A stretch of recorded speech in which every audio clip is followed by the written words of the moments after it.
আসসালামু আলাইকুম, সবাই কেমন আছেন? Welcome back to my YouTube channel Shanta Islam ইতিস চ্যানেলে আপনাদের সবাইকে স্বাগতম জানাচ্ছি আরও একটি নতুন ব্লগে।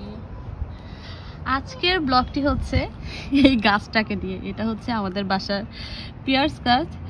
এই গাছটা পাতা তো মানে ঝরে পড়া শুরু হয়েছে সেপ্টেম্বর মাস থেকে, আর আজকে হচ্ছে মার্চ মাসের 6 তারিখ মেবি, না আজকে মার্চের 7 তারিখ। গাছের পাতা নাই, কিছু নাই, পুরো গাছ ফাঁকা, মনে হইতেছে এটা দিয়ে লাকড়ি জ্বালানো যাবে, এই অবস্থা। তো এই গাছটা আর কিছুদিন পরেই গাছের পাতা চলে আসবে, ফুল চলে আসবে, তখন এই গাছটা এত সুন্দর লাগে দেখতে। দেখেন আশেপাশের প্রতিটা গাছে একদম কোনো পাতা নেই। এই কিছুদিন পরে সব পাতা চলে আসবে, তখন আপনাদের জন্য আবার আরেকটি ভিডিও বানিয়ে দেখাবো। তো আজকের মতো এখানেই বিদায় দিচ্ছি। সবাই ভালো থাকবেন, সুস্থ থাকবেন। আসসালামু আলাইকুম।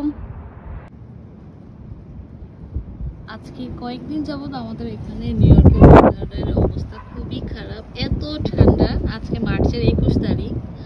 তো আমি এর আগে একটা ভিডিও করেছিলাম যে গাছে কোনো পাতা টাতা কিছু নেই, এই তো গাছে নতুন করে ফুল আসা শুরু হইতেছে, মানে পাতা ধরবে। এই যে ছোট ছোট কলি দেখা যায় একটু একটু। তো এটা আরো 4-5 দিন আগেই চলে আসছে, কিন্তু আমি ব্যস্ততার কারণে আমি আসলে ভিডিওটা করতে পারিনি। তো ভাবলাম দেখি আর কয়দিন পরে পাতা ধরা শুরু করে, গাছে পাতা আসবে, পরে ফুল আসবে, তখন এই গাছটা দেখতে প্রথম দিকে এত সুন্দর লাগে কি বলবো আর। তাই ভাবলাম একটু ভিডিও করে রাখি গাছটার স্মৃতি। তাই ভাবলাম ঝলমলে রোদ আছে, রোদ থাকলে কি হবে, একটুকু মানে মানে মানে তাপ নাই, ঠান্ডা তো প্রচুর পরিমাণে। আজকে 2-3 দিন এত ঠান্ডা কি বলবো। আর বাতাস তো হচ্ছে প্রচুর পরিমাণে বাতাস, এতে বোঝা যায় কিনা অতটা জানি না। তো এরপরের ভিডিও আবার আসছি। আজকে হচ্ছে এপ্রিলের 14 তারিখ, তার মানে হচ্ছে পহেলা বৈশাখ। দেখেন গাছগুলিতে নতুন মানে পাতা চলে আসছে, ফুল চলে আসছে, আর ফুলের কালারটা হচ্ছে সাদা, এত সুন্দর লাগে দেখতে। 1 বছর আগে এই দিনে আমি আমার ডেলিভারির পর হসপিটাল থেকে বাসায় এসেছিলাম।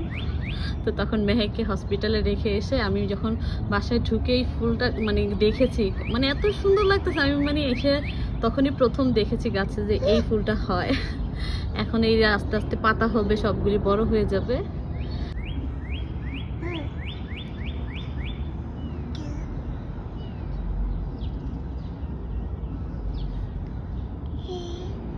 তো কেমন লাগলো আমার এই ছোট্ট ব্লগটি অবশ্যই জানাবেন। ভালো লাগলে লাইক কমেন্ট শেয়ার করে পাশেই থাকবেন। আল্লাহ হাফেজ।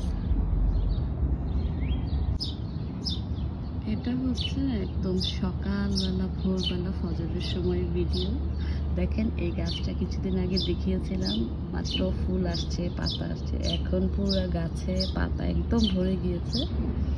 আজকে হচ্ছে মে মাসের সম্ভবত 8 তারিখ, 8 তারিখ কি 7 তারিখ এরকম হবে, আমি ঠিক এক্স্যাক্টলি আমি বলতে পারছি না, সম্ভবত 8 তারিখই হতে পারে। তো সকালের দৃশ্যটা দেখেন, ভিউটা এত সুন্দর, আসলে খুব ভালো লাগতেছে। প্রতিটা গাছে একদম পাতা চলে আসছে, বসন্তে সাজতেছে প্রতিটা গাছে পাতা সুন্দর। মাত্র আমাদের এখানে মানে বসন্ত শুরু হয়েছে। আর আমাদের গার্ডেনেও মাশাআল্লাহ গাছ লাগানো হয়ে গেছে অনেক। গতকালকে ওই যে দেখতেছেন নেট লাগানো, এখানে গতকাল লাল শাক, ডাঁটা শাক এগুলো লাগানো হয়েছে, টমেটো গাছ লাগানো হয়েছে, অনেক গাছ লাগানো হয়েছে। আবার এই যে কিছু মূলা শাকও হয়ে গেছে। তারপর অনেক গাছই মোটামুটি হয়েছে, মানে আমরা পেঁয়াজের কলি লাগাইছিলাম, সেগুলি হয়েছে, আমি গতকাল উঠিয়ে ফেলছি। আমি সকাল সকাল একটা ছোট্ট ব্লগ শেয়ার করলাম আপনাদের সাথে, কেমন লেগেছে অবশ্যই জানাবেন। ভালো লাগলে লাইক কমেন্ট শেয়ার করে আমাদের পাশেই থাকবেন। আল্লাহ হাফেজ।